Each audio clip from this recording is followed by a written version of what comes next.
bit of extra money on the side, you know. And so I pulled my sweatshirt up, showed him a scarred forearm. The moment he saw it, he realised, because he's a diver, he said, "Oh, Bisab." I went, oui, Daniel. He said, "Pardon, c'est fini for you. You dive with Simon tonight." Le Mans said, "Oui." He said, "Pardon," carrying me in his arms. He raced me to the hotel. Near the swimming pool, there was the bar, and the Chinese owners that ran the place had closed the bar, so all the tourists had gone to bed, but they were there gambling, playing mahjong amongst themselves, drinking whiskey. As these Chinese men looked at me, they said, "What's wrong with you? You drunk?" I said, "I'm not drunk. I'm dying. I need to go to Cuttermore Hospital. Please help me. I've been stung by a poisonous jellyfish." And as I'm speaking this, Danielle takes off into the night. As these men looked at me, I said, I'm trying to explain. I said, we don't understand you. What you say? We don't understand you. I said, my arm, I pulled my sleeve up. It had worked for my friend just a minute ago. Thought if they see my scars on my arm, they might realise I'm in serious trouble. So I pulled my sweatshirt up. They saw the scarred forearm. And the Chinese owner, he stood up, he said, "Oh, what you do, you stupid white man? You put the needle in the arm? Oh, the old man, he take the opium, huh? Well, why you put the needle in, you stupid white man?" I'm sitting there going, "Where's Danielle gone? These guys think I'm a drug addict, and I'm nearly dead." As I sit there, I see out of the corner of my right eye, my fingers start twitching. As I turn, I see muscle tissue between my knuckles going into spasms. Within a few seconds, my whole arm starts to tremble. It moves up into my face, and my teeth begin to literally be smashed into each other as my jaw goes out of control. Next minute, my entire face and body is in what I call the death rattles, muscular contortions, shaking to bits in front of them. As this deadly shaking's going on, I watch the Chinese men run towards me and try and hold me down. As they do, I'm throwing them off, like rag dolls. My body comes out of this deathly shakes, and I feel go through the core of my body an icy cold breeze, like very, very cold. So I'm freezing, man. They ran and got blankets. The old guy thought I must have taken a poison in my stomach. He tried to pour milk down my throat, at least he was thinking.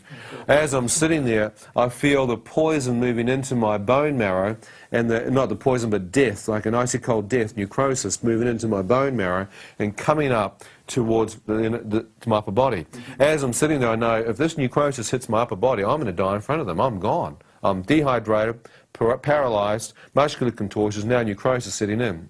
At university, I'd done veterinary science as one of my subjects, and I did my degree in agriculture, so I knew from my own physiology I was in serious trouble.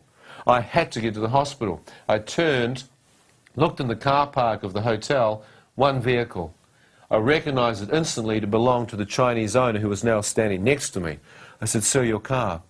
Could you please take me to Cuttermore Hospital or I'll die in front of you? Please help me, sir. I'm nearly dead, eh? Can you take me in your car?" The Chinese man, he looked at his car. He put his hand on my shoulder.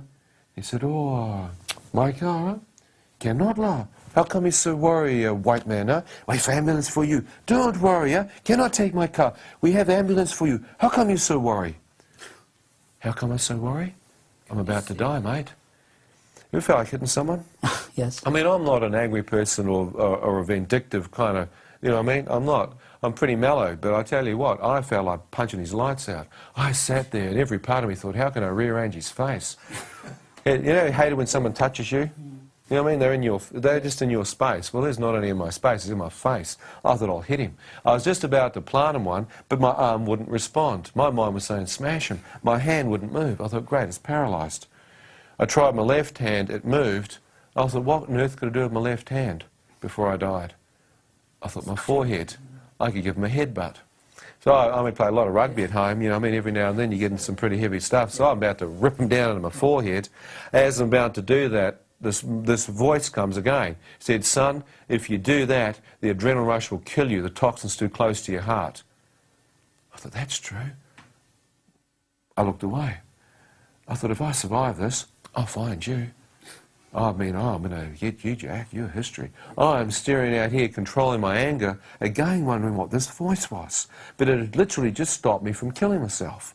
As I looked away, trying to control it, my anger, I watched my friend Danielle come sprinting towards me. Next to him, another security guard. As they grab in their arms, they carry me towards the entrance of the hotel, and I see, as they carry me, the headlights of a small vehicle comes flying into the car park. As I see it come around, it's an ambulance. Small Renault with an ambulance written on the side of it. The guy that's driving it doesn't see us because his headlights miss us, and it was a Creole that rang them, so they thought the boys must be stoned or drunk or off their face, false alarm. The Frenchman driving it changed gear and drove out without even stopping. Didn't even come in. As he took off around the corner, I'm slung between my two friends watching this happen. I think, you're in a Grand Prix or something? And I can't whistle. I'm dehydrated. My friend lets me go, chases after the guy whistling, doing a huge wolf whistle, trying to get the guy's attention. Fortunately, he stops him in the road before he gets up onto the main road.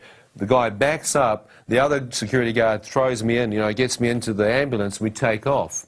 As we race towards the hospital, it's on a ridge, but they inadvertently put my feet in the front seat, my head's in the back seat. As we begin to climb the ridge to where the hospital is, the toxin that's now in my lower body starts to naturally drain down into my lungs, into my heart, and I feel it starting sweeping into my brain, and I feel compartments of my mind literally shutting down with the poison. It's a weird sensation, but I knew I was dying. As this continued to happen, I start to see on the inside of the ambulance what appears to be a small boy with white hair. I see sections of some kid's life with snow white hair. I then realize as I'm looking at it that this is me. This is sections of my own personal life. I thought, am I that close? With my mind, I did a mental check, you know what I mean, of my own vital signs. My mind told me I am very close to death. As I'm lying there, I think, well, I could be that close to death. I may not make it. I thought, if I don't make it and die before I get to the hospital, what would happen to me? Is there life after death, or when a man dies, is that it? Finished. Cessation life. Well, as a heathen, as an atheist, I reckon when you died, it was all over. The trouble was, I wasn't sure. How many know you can be wrong? You know what I mean? Ever been wrong in your life? Well, I was a gambler, and I'm gambling with my life here. I think, hey, if I'm wrong here, I'm gambling. It's like Russian roulette. I could be wrong here. I thought, I have no idea what will happen to me if I died. As I lay there, I began to see appear now before me my mother. As I saw her, I was amazed, because as I looked at her, I could see she was praying. I thought, what's my mum doing here? As I saw her praying, she looked straight up into my eyes. She said these words. She said, Ian, no matter what you've done in your life, son, no matter how far from God you may be, if you'll but call out to God from your heart, God will hear you and God will forgive you, son. I thought, forgive me? God? What's all this stuff about God? Is there a God? I had no idea until I returned back to New Zealand that at that precise moment on the other side of the world, my mother was on her knees praying for me. She's the only believer in our family. And she had prayed every day of our lives, all the kids, the whole family, every day, every one of them. And God had just spoken to her in prayer and said, your eldest son Ian is nearly dead, pray for him now. I thank God for a woman who knew God and didn't give up on her son and kept praying even to the end. Please don't miss part 2 of this 3-part series when Ian McCormack will reveal what he experienced when God spoke to him face to face. Some of you might be saying, how can this possibly be true? I want you to know that with God all things are possible. Believe me, I know. Until next program, goodbye. You've been watching Revelation, the program with a biblical perspective.